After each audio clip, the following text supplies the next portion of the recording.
like dormant or less discussed over the years since the new territories, new defense area, 新界東北. Okay, but we are still concerned. Okay, and of course we still eat every day. And since the COVID-19, we have also witnessed some historical food system disruptions in Hong Kong. So I believe you still remember the times that we to the supermarkets or see the empty shelves. Okay, but is food system only about supply or demand, or whether Hong Kong should rely on totally imported food? Okay, and why this sharing section is conducted, or why are we interested in the food system in Singapore? I believe one of my first impression. Mine is started. Yeah, it's okay. Yeah, one of my first impression was that because in 2016, okay, okay. Sorry. Okay, because in 2016, and that was the policy called New Agricultural Policy in Hong Kong.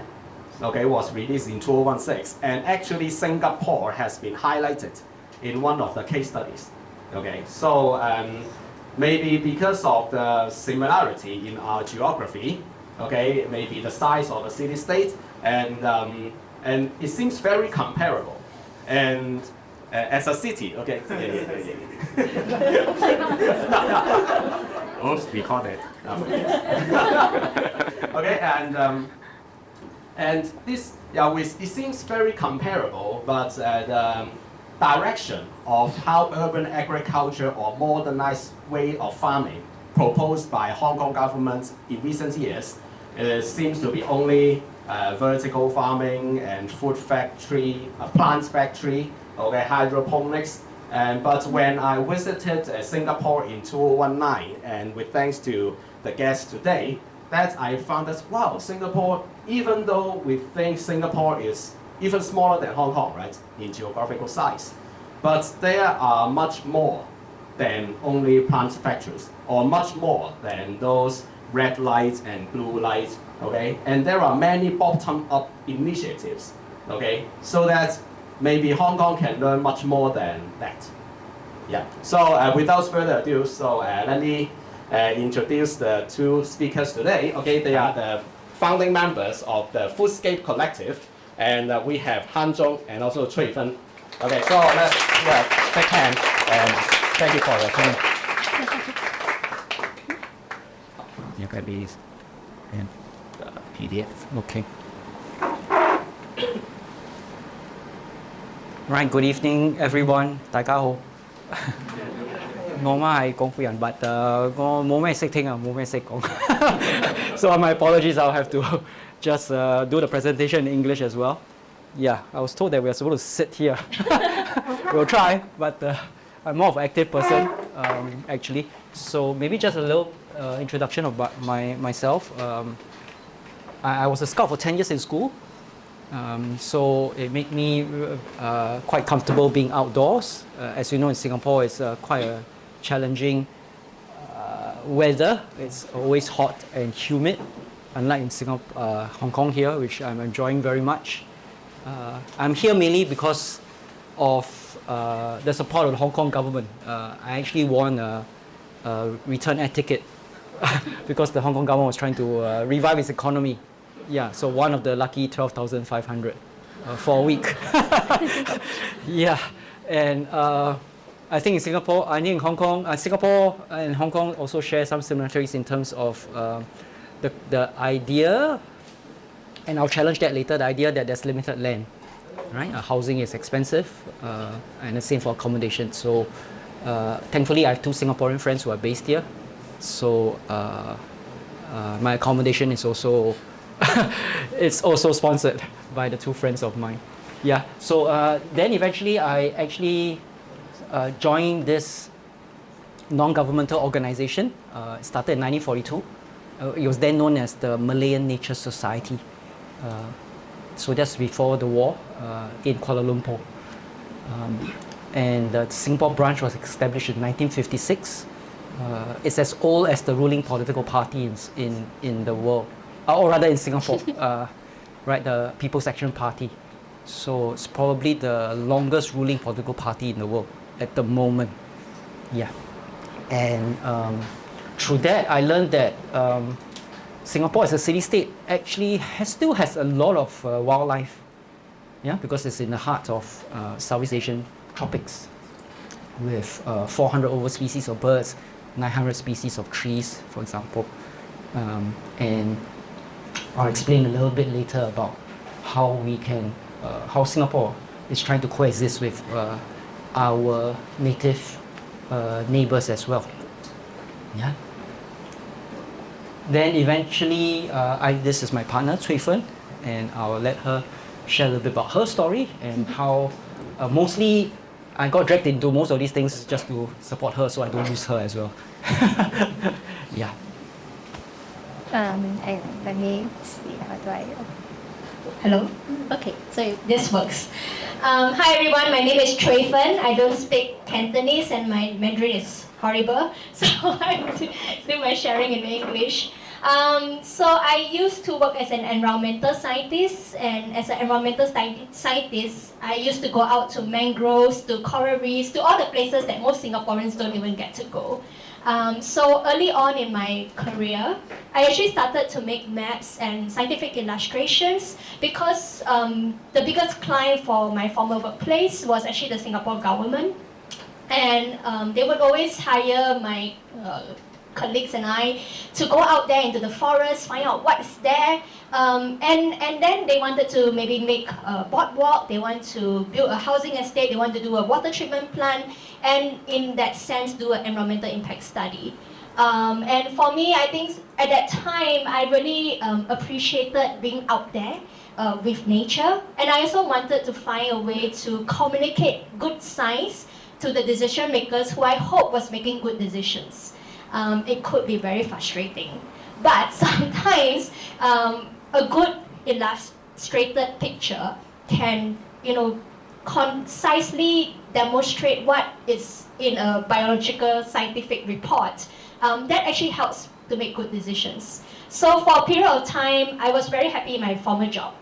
But a few years ago, when I took a grad year to study my master's in environmental science, which I also love, I actually went to learn about sustainability. There was this 2-week course for youths by ETH Zurich in a resort where they teach you from what is climate change to by the time you come out from the 2-week course, you're ready to start your own NGO or your own business that is actually making a change in the world. And that broadened my mind in terms of, I was out there protecting nature, but there is so much more when it comes to being sustainable. And when I was in Australia, I took a different road to my university, and I came across a street that blew my mind. And it was actually a street of food gardens. And that was the moment I told myself, okay, I would expand my exploration into sustainability through food as a focus. And in that particular space, I also witnessed how a single person can catalyze a culture change. Maybe it's just the people on the street. But by creating a culture difference, you're making what you want to see in the future and everyday life, which I feel is very important. So coming back to Singapore, I had this opportunity to start a garden with my neighbors, and that got me started on to doing many things, including Foodscape Collective. And Foodscape Collective in the last few years is broadened out, has its own projects and whatnot. And I'm still very much involved, but it's like every time we learn something, we get to meet new people, the perceptions broaden. So I think I've been very happy to be part of the collective and many other things that I'm involved in. And I just want to mention about this particular photo that I chose. This is me holding the broom in my estate garden, and behind me it doesn't look like very much, but that's actually there is a compost heap that's not very visible. One of the South China Morning Post journalists wanted to interview me because she knew that I was doing a lot of collaborations informally, getting people to do stuff that's related to food scrap waste and composting. And so she came to interview me, and of all things, she photographed me with my broomstick. So sometimes I use this as my profile photo. Okay, maybe we'll actually share more, or you want to? Yeah, thank you, Chifan. So maybe I'll also talk a little bit about the profile photo of mine. Yeah? Anyone can guess what am I doing? Yes, cycling. But you can cycle and make something at the same time, right? So in front is actually a juicer, a blender. So they're blending the watermelon right in front of it. So this is actually a nifty idea by one of the organizations in Singapore. They were then known as the Vegetarian Society. Right now they've rebranded themselves as the Center for Responsible Futures. So they imagine that with the climate crisis at the moment, it would be a good idea to help promote a planet-friendly plant-based diet. Yeah, and this was one of their activities where they try to engage the public, yeah, in a healthy lifestyle. So we didn't rehearse this, so please forgive us if we are interjecting one another. Yeah, so earlier on, Hodong mentioned about the collective. Well, basically is started by 4 friends who actually joined an urban farming course by one of our friends who started a social enterprise known as Edible Garden City.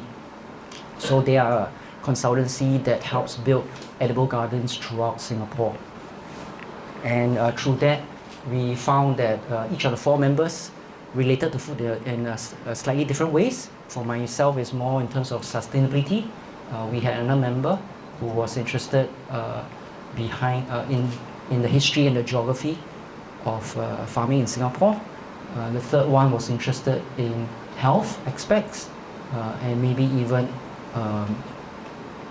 illnesses related to food, whether it's anorexia, bulimia, food addictions, so on and so forth. And I think Trifan has also explained about her relationship with food as well. So together we wanted to explore the landscape of food in Singapore, and we also believe that we can do these things collectively. So the vision is for a fair and inclusive circular food system for all.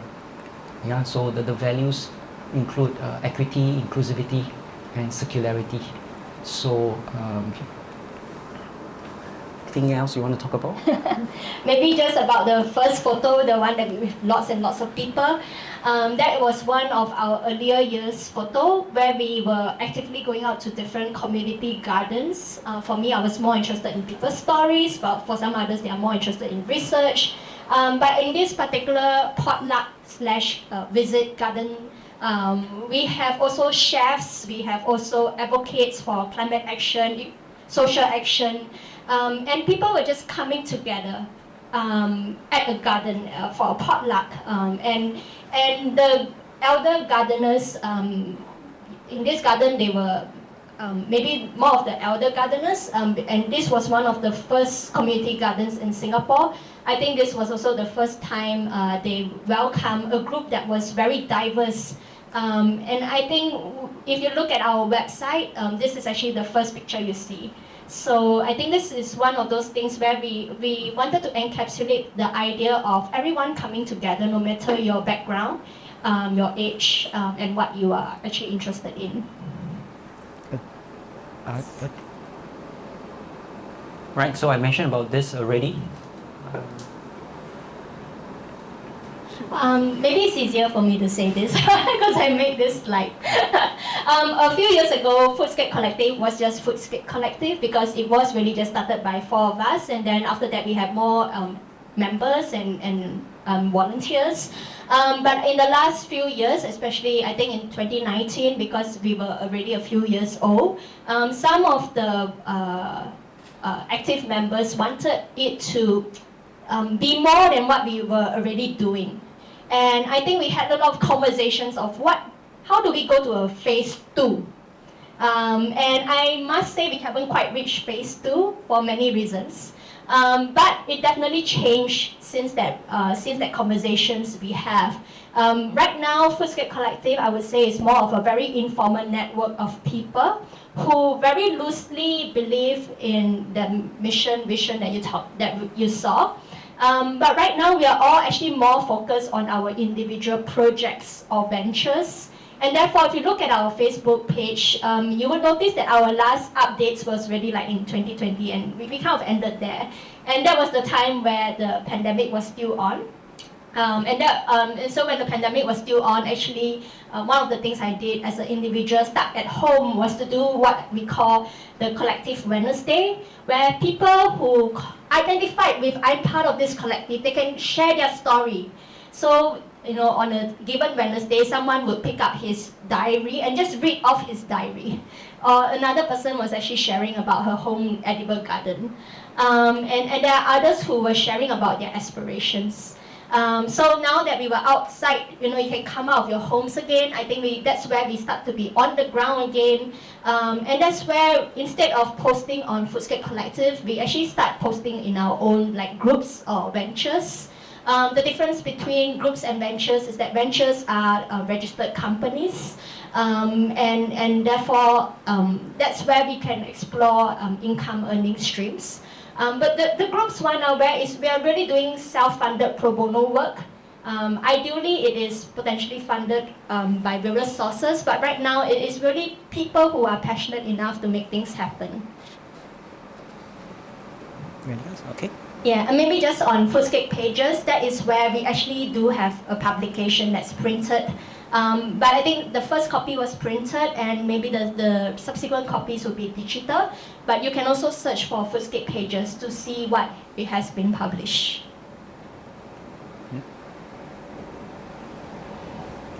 Yeah, so this is just a representation of how we imagine a circular food system can look like in Singapore. So obviously you can start at any point in this circle. I think conventionally people will talk about producing food first and how can you do it more sustainably. So I imagine that in a highly urbanized society like Singapore, during the pandemic, of course, I'm not sure about Hong Kong, but I think globally there was a huge rise in interest in urban farming kits because people didn't have much to do. And yes, we did have runs in the supermarket as well, both for food and for toilet paper. Yeah, so much so that I recalled that I think one of the most interesting recommendations that the minister mentioned in actually a closed door session is that how can you reduce your toilet paper anxiety? Any idea? Water. Yes? Use water. Very good, sir. That was exactly what the minister said. Just use water. Yeah, it's actually, I think, more hygienic, produce less waste. And I did a bit more research and I found out that use of toilet paper is actually more of an American thing, apparently. Forgive me my... yeah, so... Sorry if I'm offending any Americans. Yeah, but in Europe, I think they generally use water, and in Asia, I think it's usually also traditionally we use water as well. Yeah, so I actually changed my habits as well. So I use water to wash as well, and I don't use any toilet paper. Yeah. So people have been learning how to grow sprouts, even in an old kettle. Yeah, so I imagine that either sprouts or microgreens can be something you can do at home. With either little soil or no soil at all, and to me, it's a good entryway to learn how to grow your own food without some of the challenges that you may encounter, with soil-based farming, or things that take longer to grow. By the time you will face with disease or challenges with the climate and so on and so forth. Yeah, we did mention about community gardening. So of course, in the past, Singapore was more agrarian. I think right up to about the 60s and 70s. We were still fairly sufficient in many foodstuffs, and so much so that but as we started to industrialize and urbanize, the Singapore government actually felt that either food production was not economic engine for Singapore, and some of them were pollutive, including things like pig farming, right? Because they produce a lot of waste and offal. In fact, I was told that right up to the 70s, there was a river known as Serangoon River, where you can see a lot of this pig waste and floating in the river. and that became a huge haven for migratory eagles. Yeah, a bonanza. But you no longer have this spectacle in Singapore anymore. So there were vultures and large eagles, which are not resident in Singapore because of pig farming. So pig farming ceased about in the 70s. So the only place that we can get live pigs is on island, adjacent island in Indonesia, known as Pulau Bulan, Moon Island. So every day there's a barge that I think brings in upwards to about 700 pigs every day into the island. And then the rest of the pork is chilled pork or frozen pork. And even in the early 70s, there was a government campaign to encourage people to eat chilled pork instead of fresh pork. Yeah, that's from some of the research that or something that I just came across. Yeah, but of course, in today's context, Singapore is now also thought to be, or some scientists claim that Singapore is one of the top number one or number two food secure countries in the world. So while cost of living is very high for various things, be it housing, be it transport, be it your car, so it's the most expensive place in the world to own a car, yeah, because you need to get a certificate of ownership. But food is still relatively cheap, relatively compared to other cost items, and in this case, I'm assuming it's because we are the maritime hub and an aviation hub for Singapore.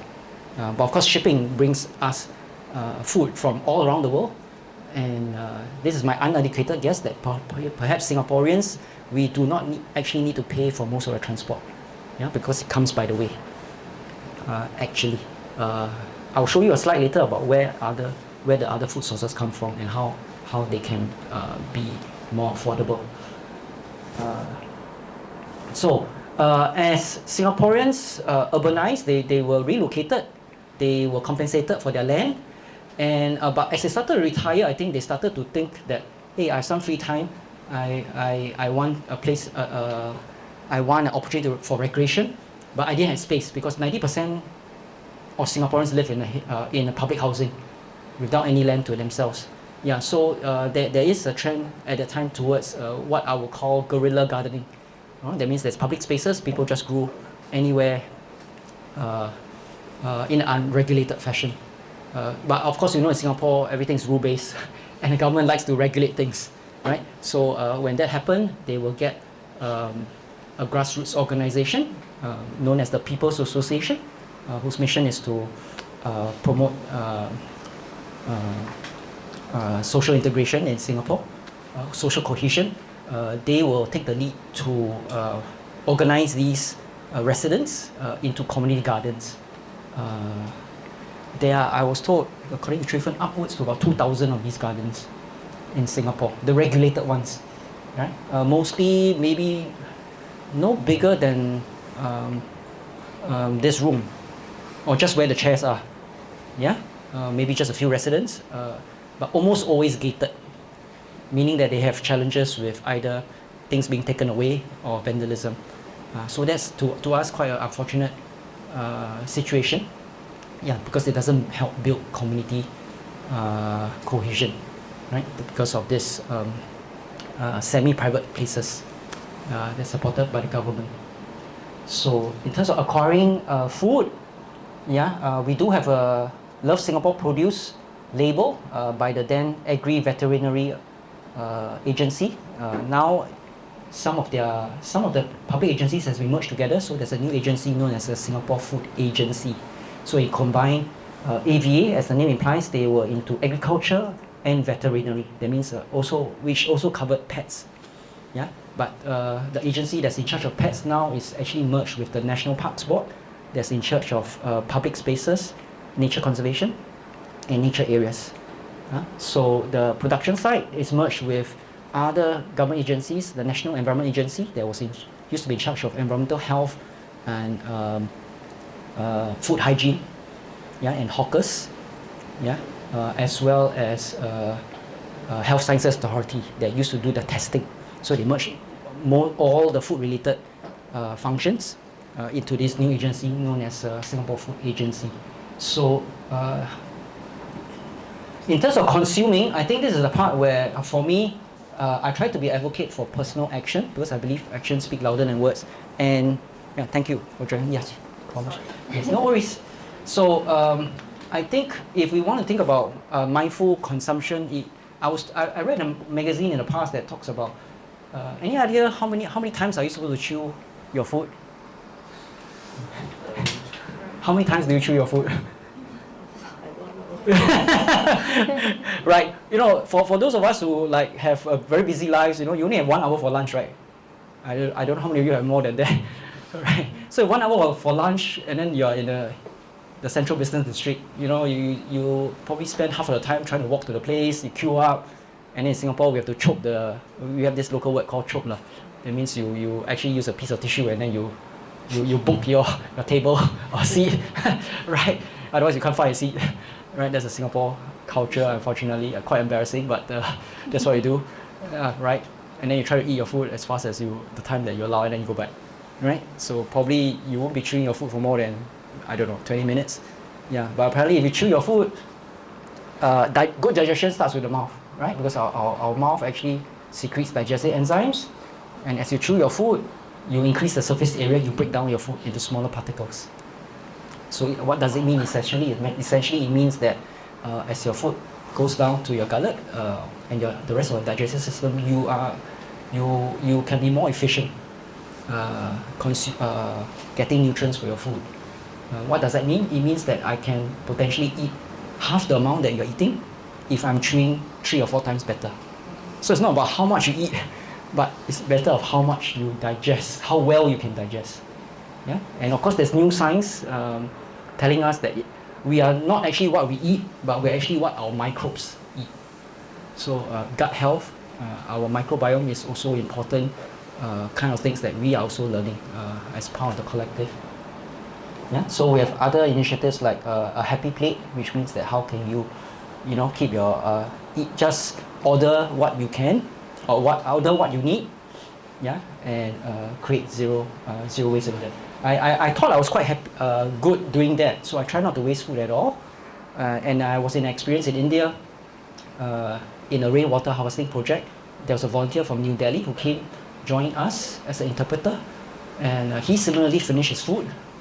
And what else did he do? He actually took his cup of water and poured it onto his plate, and then he swirled his plate around and drank it all up. So that to me was a very powerful moment because he actually minimized water, right? Because he didn't have to wash as much after he was done. So it showed to me that if we're really mindful of our action, actually we can go towards a more sustainable lifestyle. Right? So for me, I have a lot of crooked teeth. I get food stuck in my mouth. So usually at the end of my meal, then I usually have to gargle. Yeah, so I'll just drink everything up. Yeah, so that I don't have to waste more water gargling by the sink. Yeah, so it's just some of these are examples of just some little actions that we can consider doing. Right? Of course, you don't have to go to the extreme like I do. Right? Yeah. So the next part has become quite a trend is the redistributing part. This is where in a consumerist society like Singapore, you will see a lot of food waste. People tend to order more when you're hungry. Yeah, food that is labeled with best before dates or expiry dates tend to be unsold, right? Because either the businesses don't want to be liable for the food, or a member of parliament noticed that there was food thrown out in a buffet, right? And they're not being rescued from the dump. And here in Singapore, we actually send all of our waste mostly to the incinerators. So that will reduce the volume of waste. Anything that's organic that can be burnt, reduced by about 90%. Yeah, that's great in one sense, but it does cause greenhouse gas emissions. And food in particular is not good for these incinerators, right? Because you're basically trying to burn up water. Because food is 90% water. right? Conversely, plastics is good for incinerators. Any idea why? Why are plastics good for our incinerators in Singapore? Lots of oil is making in it. That's right. So it's made from oil. All right. It creates heat. And what can we do with the heat? We can create steam. Yeah. So our incinerator plants are known as waste to energy plants. So they recover the heat through the steam generators, and then they turn a steam turbine. Right. So there's, but of course that doesn't produce very much electricity. Right. That only covers probably no more than 5% of our needs. So in terms of the top three things that our basic needs for Singapore, water, right? So Singapore has learned our lesson from World War II, when the British, or rather when the Japanese invaded Singapore. They captured, I think, our water reservoir, and they threatened to cut off the tap. And that was the pivotal moment that the general then, Percival, if I'm not wrong, decided to surrender. Although at that time, there were more Commonwealth soldiers than the Japanese. Right, so he had more soldiers. Of course, they were demoralized because they lost the whole of Malaya, because the Japanese came through 1 month of fighting on bicycles. They were innovative. Yeah, the British had this superiority complex. They never thought that the Japanese would come down from the north. Of course, they lost 2 battleships to bombers, which was a new trend in warfare, naval warfare at that time. And yeah, so the current government,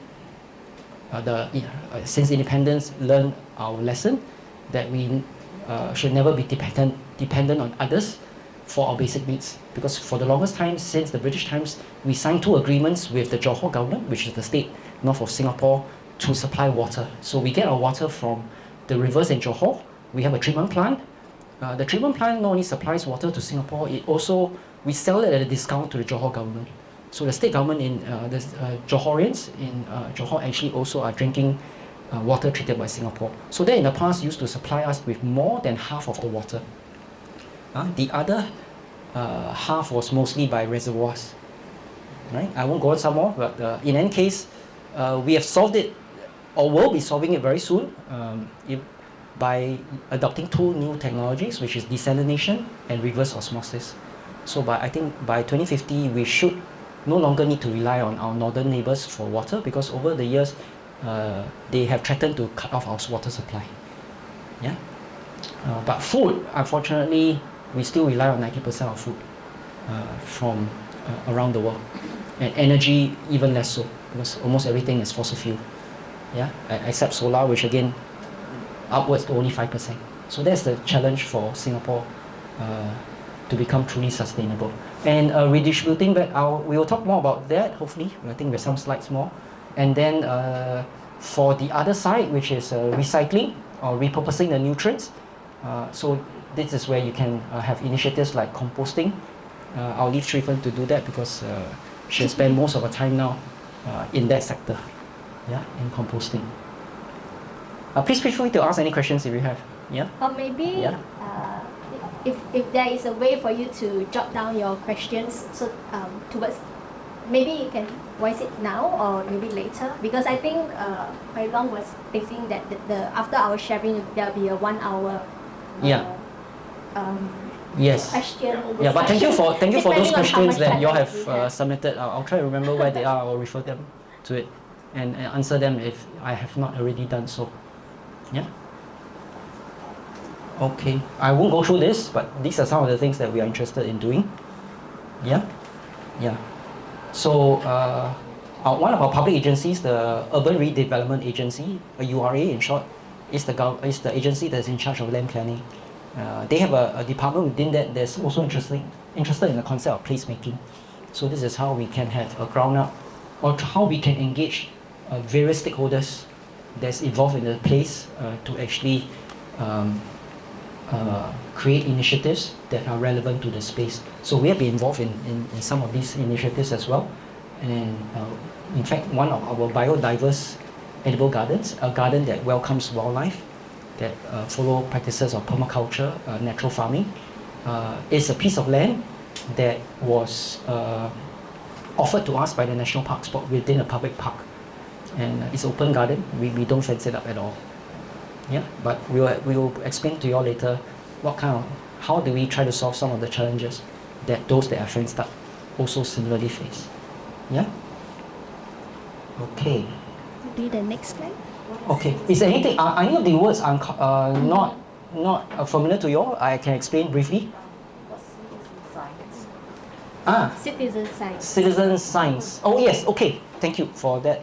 Now, the idea of citizen scientists, I think, is very interesting because when we think of traditional scientists, we think of those that are based in universities and academics writing up papers, right? And in this part of the world, who are the ones creating science or identifying all these wild birds and animals, right? These will be the people from the West. And in Singapore, like in Hong Kong, they will be the British. So let me give an example. So when this gentleman came as an employee of the East India Company, he was his first posting was to this island, to the island of Sumatra, in this city known as Batavia, and with his dentist friend. So the two of them are not trained scientists. One was the city administrator, one was the dentist. They went out and actually, with a local guide, found an unusual plant, a plant that has no leaves, a plant that's a parasite, and it blooms into the largest flower in the world. Right? So his dentist friend wrote a scientific paper and named it after this administrator. Any idea what's the name of this largest flower in the world? Rafflesia. Yes, and who was it named after? Raffles. That's right, Stanford Raffles, who happened to be the gentleman who actually started the trading port in Singapore. Right? So, these two gentlemen will probably be somewhat like a citizen scientist, right? Documenting things, even though they are not really formally trained in it. Yeah? Yeah. In my work, because it's more into biodiversity as well, and environmental education, we now have anyone with an app, with a phone, right? You can actually take a photo of a butterfly, or take a photo of a caterpillar or plant, and you can send it up to a web app. This app that we use, known as iNaturalist, is a global database for anyone to help with nature observations, and then you can have expert volunteers to help identify your records. So this becomes an open source database that anyone can use. So the idea that we can be citizen scientists, I think, is something that it's truly possible right now. Yeah. Does that answer your question? Yeah. Maybe just to add on the iNaturalist, is that it because it's a global app, and as more people contribute their suggestions, the app actually recognizes who are the better at recognizing all the plants and animals. So at some point, when your photo is being acknowledged by the people who are more respected in the community, it gets research grade. That's where researchers can then go to the database and actually download the research grade data. Because even in Singapore, even when the government tries to collect data, sometimes they don't do it well. And so on the government's first version of like the biodiversity crowdsourcing platform, someone put like human, or the tree, and the tree is in the middle of the sea. Then all this data is crappy. So especially when you are a researcher, you want good data. And I think it's been, at least when it comes to apps, it's been wonderful to see such initiatives to collect good data that researchers can use. And in fact, anyone, because I could also use it for my own passion projects. And I think we will share more examples of citizen science in our own projects too. Yeah, so for myself, I'm actually engaged by the National Parks Board to run a citizen science program in the school, right? Where we teach them how to use the app, we teach them how to do basic identification, and then over time, you have what we call a longitudinal data. So even if you're just recording a house sparrow, all right, that's important data too, because all these recordings would give us an idea of whether there's a change in the populations of birds or butterflies, or over seasons, like in Hong Kong. You will know when is the earliest migrant, for example, that might come over, for example, and that may give you more idea of whether is it because of climate change or is it because of short-term changes in the weather. Yeah. Any other terms not familiar with anyone? Yes. So thanks. So when you talk about food labeling, are you referring to the best before and use by issue? Mostly, yes. But beyond that, I think food labeling, I think many countries have different types of food labeling, right? It's not homogenized. Yeah, so you can have anything from your nutritional labels, yeah, which I try to read, and then you have, I mean, some people say that if there's an ingredient that you cannot recognize, that shouldn't be something to eat, right? If you really want to be safe, right? So so people claim that like in the US or the Western countries, we have been eating so much processed food, right? That with high fructose, high salt, and these are the ones that actually create challenges with health conditions, chronic diseases. In Singapore, we have the post-independent government has only ever declared one war. Yeah. Any idea which war is that? Sugar. Yeah. It's caused by sugar. Right. So if too much sugar, you can't your insulin imbalance. Yeah, you get diabetes. So according to research, 1 in 3 Singaporeans will become diabetic. 1 in 3 will be pre-diabetic. Yeah. So more recently, they had nutritional labels for both sugar and fat, and for public agencies, they will also have guidelines about how much sugar, or they try to have, let's say, rice. They try to reduce the amount of white rice. So now when public agencies order food, most of the rice is mixed. 50% whole meal, whole grain, and 50% rice, white rice, for example. Yeah, so that's food labeling. Food labeling also can include other more complicated ideas about how can some food be fair trade, for example, how can some have responsible palm oil, for example, right, and so on and so forth. Yeah, does that answer your question? Yeah, you're welcome. Okay. So I'm not keeping track of time, so how much time do we have? Just go ahead. Let me know if that we are like final 10 minutes, okay? Yeah, sorry. Because I think we're only like 5 slides only. Okay, so this is just a brief idea about where the food is coming from. So slightly more than half by sea, 40% by land. Yeah, so you can see there's still quite a fair amount by land. So I assume by land is mainly because of our northern neighbor, Malaysia. So almost all of that 40% is probably from Malaysia. Yeah, because elsewhere it's just too far. So I mean, the idea for, I think most environmentalists would say that if you want to be more sustainable, your food miles, that means if you calculate how far your food has traveled to you in terms of miles, should be about no more than 200 miles. Yeah, so for Singapore context, that would include I think most of Johor actually. Yeah, most of it. Yeah.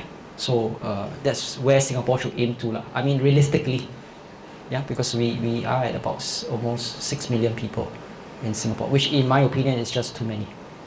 Yeah, for a tiny city-state. And of course, a lot of things are flown from all over the world. Yeah, so just like Hong Kong, you can have cheese from France, you can have crabs from Alaska, and so on and so forth. Yeah, so some of the interesting statistics I think would, if I will point you to Brazil. So Brazil is one of the major food production countries in the world, but of course there's a huge challenges there, right? With deforestation, they cut down the forest, they rear soybeans. Then the soybeans, of course, is fed to intensive livestock farms for cattle. So a lot of our beef, even chicken, frozen chicken, comes from Brazil. Yeah. So that's where that 45% comes from. And in order to diversify, so during the pandemic, we had trade disruptions. You know, every country was trying to secure their own food, be it, and once in a while, whether it's India restricting exports of rice, whether it's even our Malaysia, sometimes the seasonal catches of marine fish has dropped, so they will also protect their own supplies. They will stop exporting to Singapore. More recently, Malaysia had a shortage of chickens and eggs. So at one point, Singaporeans were concerned that we didn't have enough fresh chicken. So even some of the chicken rice stall owners, you know, chicken rice is one of the national dishes in Singapore, right? So they either stopped selling, or they had to use chilled chicken or frozen chicken, which of course the quality will not be there. Yeah. So even you see hand shell eggs from as far away as Poland, for example, 9%. We are actually getting eggs from Ukraine even though they are at war at one point. Yeah, even right now. Yeah, but of course this is where our Singapore Food Agency has to send their inspectors to all these countries in the world. Once in a while they do get salmonella infections and so on and so forth. So it's a challenge, right? When you want to ensure food safety when you import from these places. So Malaysia, you can see, almost quite a fair majority of our foodstuffs comes from there.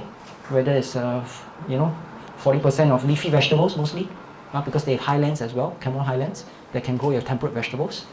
Yeah, half of our eggs, 25% of seafood. Yeah, a fifth of the meat, and most of the fruits, including durian, of course. yeah, which is my favorite as well. Okay. Yeah. Yeah. May I ask a Yes. question? Yes. You just also mentioned rice. How about those staple foods like rice and... Okay, very good question. Rice. I will explain it. Okay, so rice, obviously we import mostly from India, Thailand, I think, and China, Cambodia. I think the Indochina countries, Vietnam as well. It's also they're also increasing their rice production. But these are the main areas, if I'm not wrong. Yeah. Then we have small. Of course, we have sometimes some from California, other rice growing regions in the world. Yeah, but I'll explain a little bit more about staples and how it's linked to food, the idea of food resilience or the idea of food security. Yeah, and is there a difference between the words security and resilience? Yeah.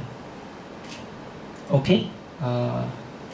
Okay. So just before the pandemic, I think the Singapore government actually launched a new plan. It was known as 30 by 30. Some people claim there's a copycat goal because around the world there was a United Nations plan to conserve 30% of the world's land mass or habitat for wildlife, for nature by 2030. But this 30 by 30 goal, anyone knows what this goal is about? Yeah? No? Yes? So actually what the Singapore government is trying to achieve is trying to meet... Yes? 30%? 30% of what? 30% of, according to government, it's 30% of nutritional needs. Nutritional needs. Huh? So if you ask your nutritionist, what will your nutritionist tell you?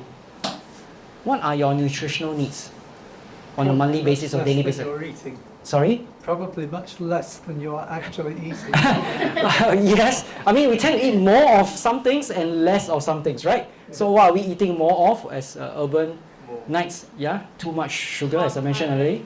Too much maybe processed food, sugars or bad fats, right? Yeah, these are the ones that, yeah. Of course, nutrition, if you speak to scientists, the public gets very confused, right? Because at one time they say eggs are bad, then now they tell you eggs are good. At one time they tell you margarine is bad, butter is bad, then now they tell you butter is better. So very confusing, right, to the public. Yeah, I won't go there, but I hope you understand the challenges that we have trying to understand science. And of course, there's a lot of vested interest in food industries, like trying to push certain things, like for example, dairy products or meat even. Yeah, and the subsidies that go behind that in many countries. But suffice to say that if you ask a nutritionist, the nutritionist will tell you that you will need calories, of course, that's energy, right? You can either get it from fats, which is important because you can't do without fats, because some vitamins are fats you're soluble, your A and E. Then you have your, you can get carbohydrates from, of course, your starches, yeah, and sugars, whether complex or simple. Yeah. Then you have, of course, you can get them from proteins. Of course, there's a new trend towards a keto diet. Yeah, proteins, but it's not for everyone, I think. Yeah. So then you need X amount of protein. So different ages, different lifestyles need different amounts of calories and protein, right? Most seniors need more protein. Yeah, infants and children need more protein. Then you have your macronutrients, calcium, potassium, so on and so forth. Yeah, and your vitamins, micronutrients. So this is what a nutritionist will tell you, right? And is it one size fits all? No, it isn't, right?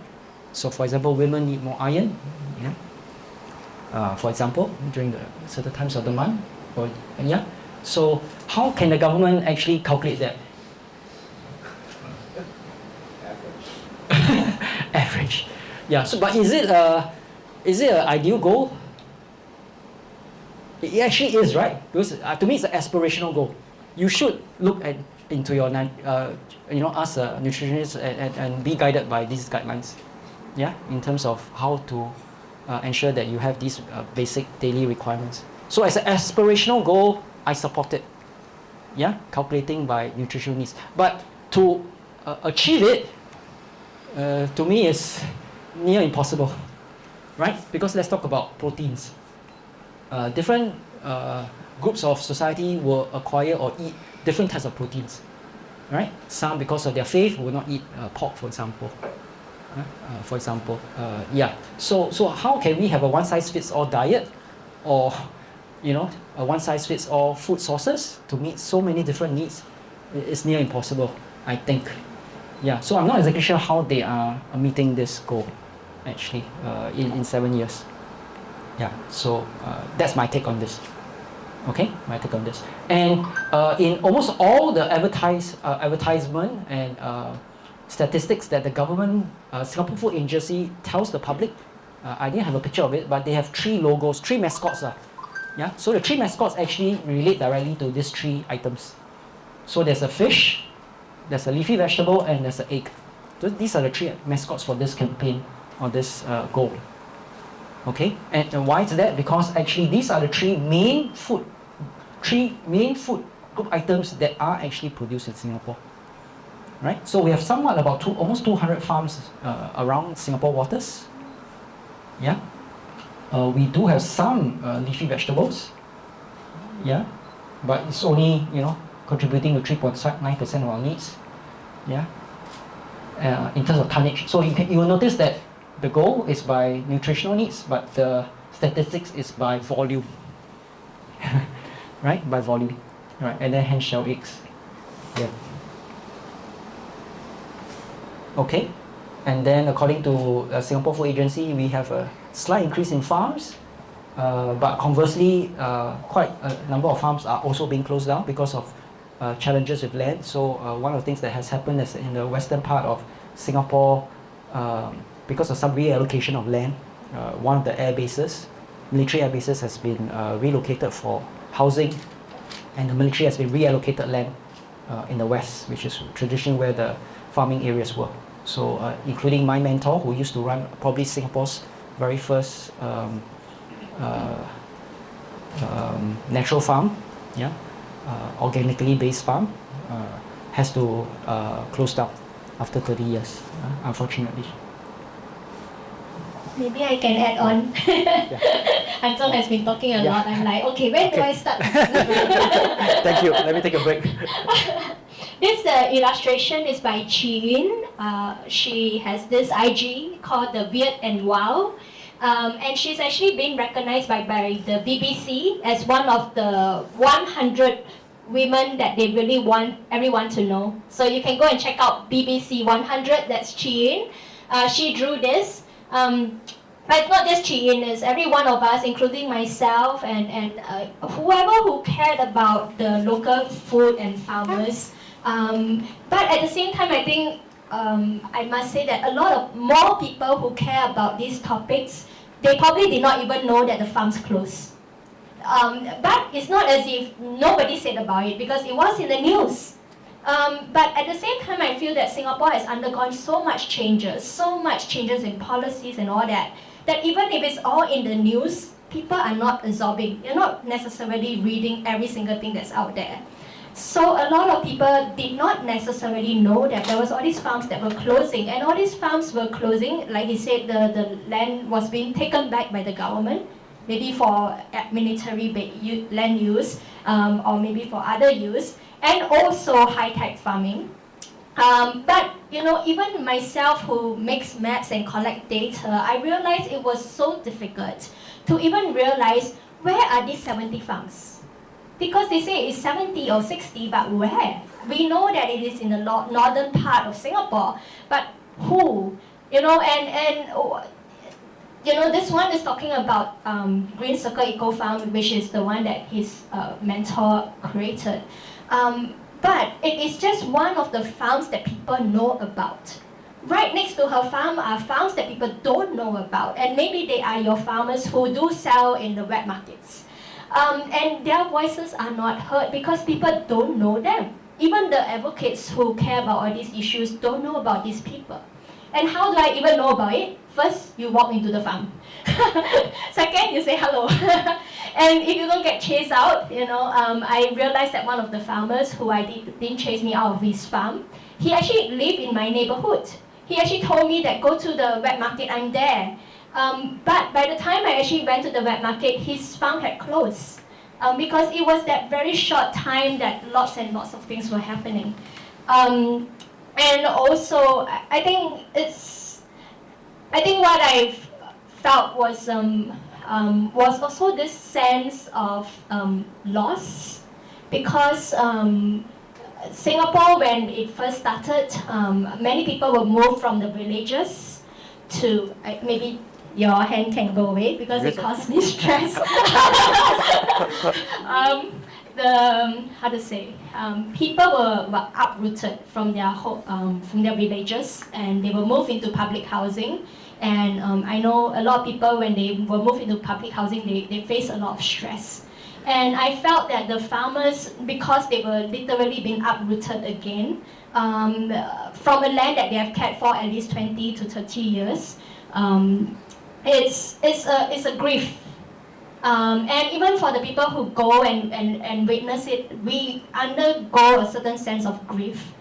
And how even as people were trying to advocate for Green Circle, because it was not your typical farm, it's a food forest kind of farm. But whatever Evelyn was trying to do, whatever the advocates were trying to say, it is not part of the narrative of the Singapore government, which sometimes I was like, how do you stand up for something that you care about, knowing that you might fail? But I think a lot of the people who spoke up, they knew that maybe it might not go through, but they spoke up anyway.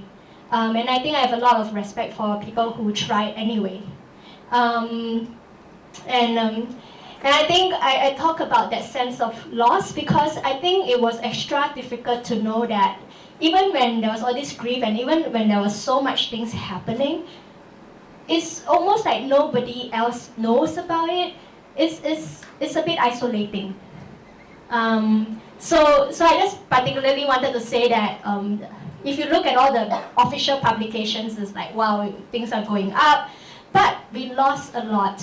And one of the things I really wanted to say is also how one of the farms that supplied food to the supermarkets and also was the seedling, like the source of seedlings. When Hanzong mentioned about all the community gardens, 2,000 gardens, a lot of the gardens that actually grow food, they buy veggie seedlings from this farm because for whatever reason, it is simply easier to grow from seedlings. So this particular farm, they were telling us how because the government has been so intent, I guess, on that having farms that are more high-tech. So when they wanted to renew their land lease, they have to not make sure that they are not operating as usual. They have to include high-tech into their operating system. And I know some of the farmers that have lost their land and lost their farms, they tried, they really tried. The second generation farmers tried. But some of the second generation farmers, they also gave up because they want to continue their way of farming, the way of family business. And they maybe include some sensors, but that is not enough. So, some of the farmers who are so skilled with so much knowledge, with so much years of with them, they end up becoming insurance agents and all that. So this farm that supplied seedlings, they have actually changed operation. They are now actually a composting company, or rather they had a sister company that did composting. But the actual farm aspect where they were growing vegetables, growing seedlings for all the gardeners, it's gone now. And I think, what do I want to say? Hang on. Farming, composting. Yes, so there was another farm. They are still around, and this veggie farmer, because they're all second generation, they all grew up together, so they actually know each other very well. They were able to tell me that in that whole area of farmers, they maybe want to continue, but it's very hard. So none of them actually applied for, we want to have a new land lease and do this high-tech thing. But one of the families thought they would try. So they really tried, and they actually got a new piece of land. What I understood is that this family that actually got that new piece of land, they became stuck. It's like you can't withdraw your application and you can't move forward. And the reason being because even though Singapore says they want to support all their farmers, every farm has to have all your own facilities. They don't talk about shared facilities. So the farmers realized that one single facility that is not even their own main operations cost 10 million. And they don't have that kind of money. But they have been awarded and they had to continue and they don't know where to get the money. That is part of all the things that is unsaid and is happening in Singapore. Okay, now you can move on. Politicians.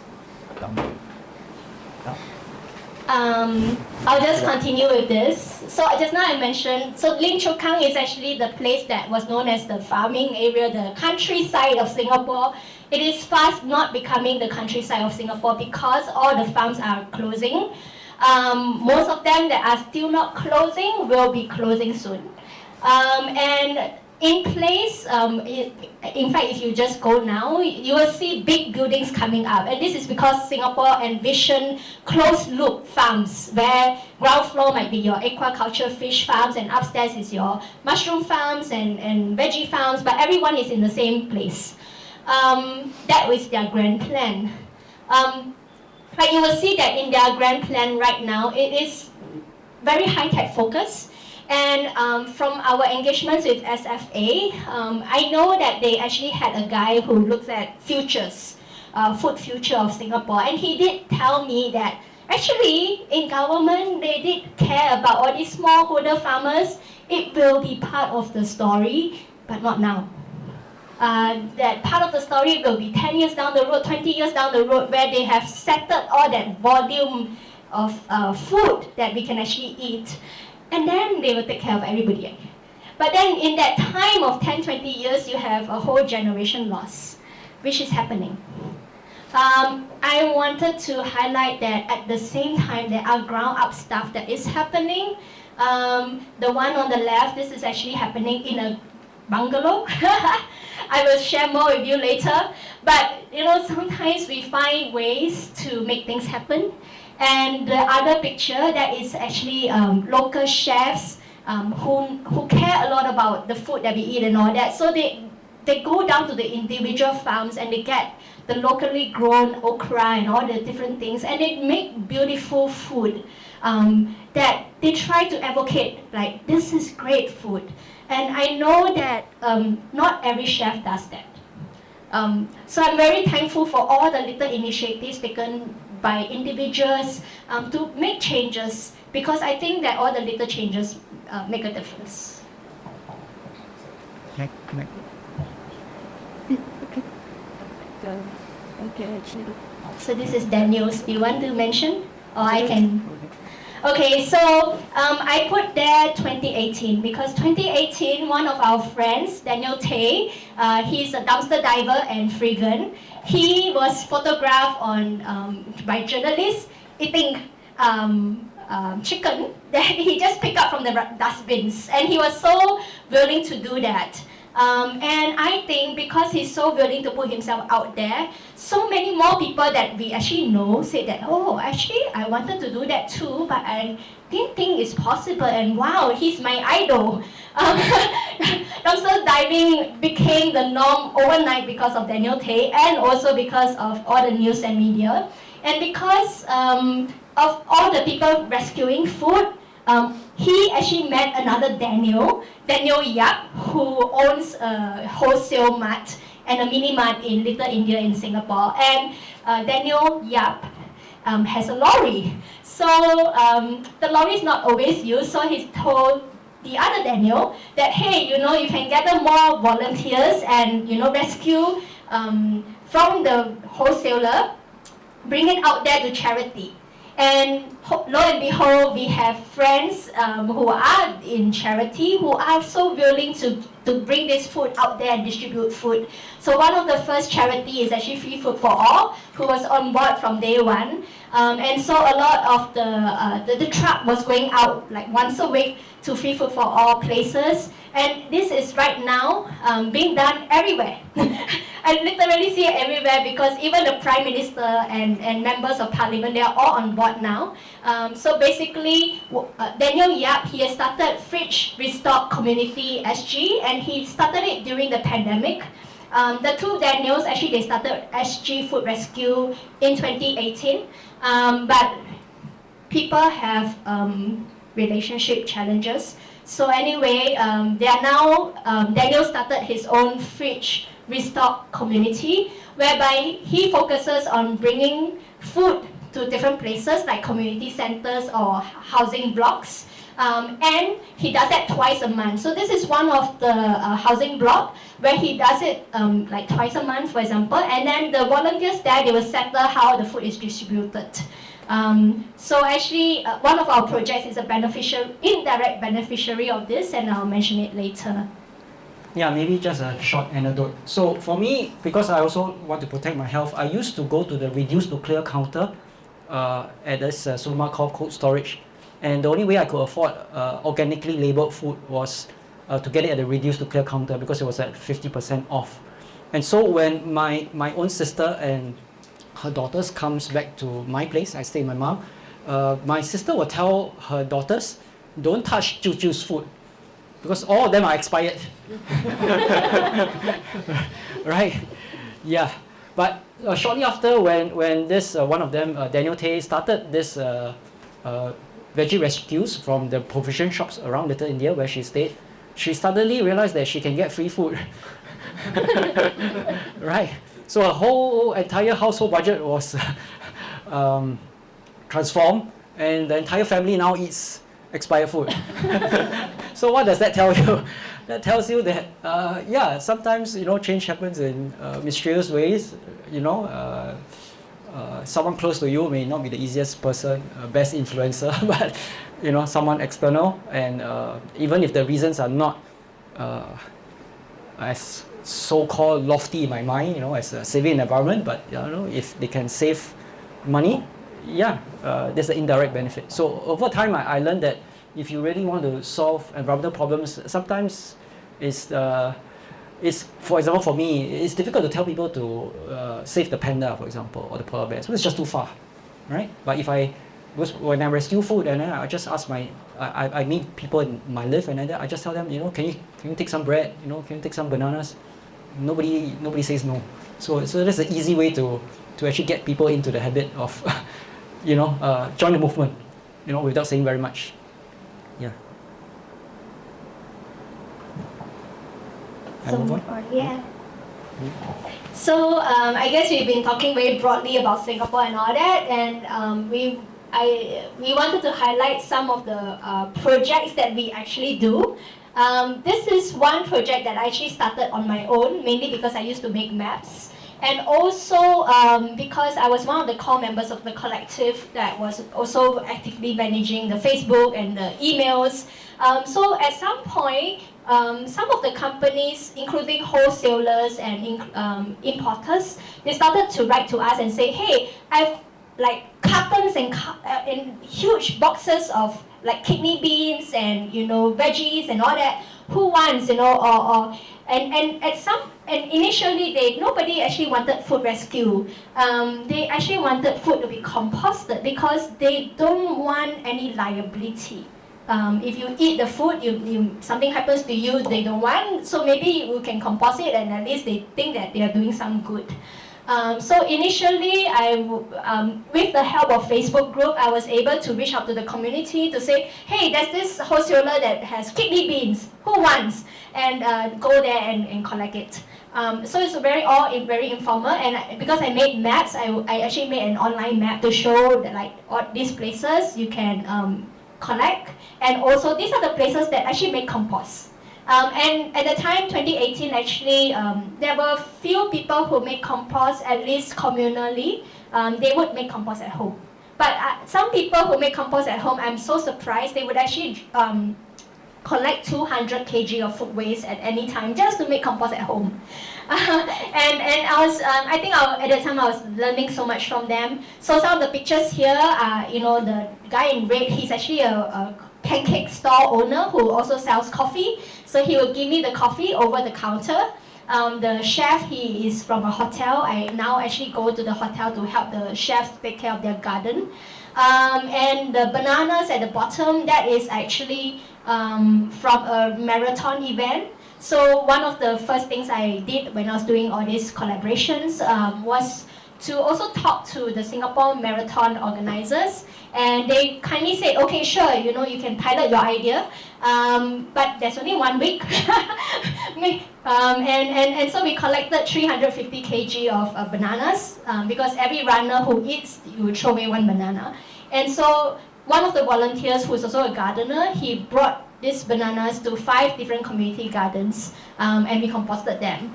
And that was just the start. So one of the social enterprises now in Singapore, Green Nudge, they have actually incorporated this into their services, where they actually collect food waste, bananas and apples and whatnot at marathon events, and redistribute them to community compost makers. Yeah, about 10 minutes maybe.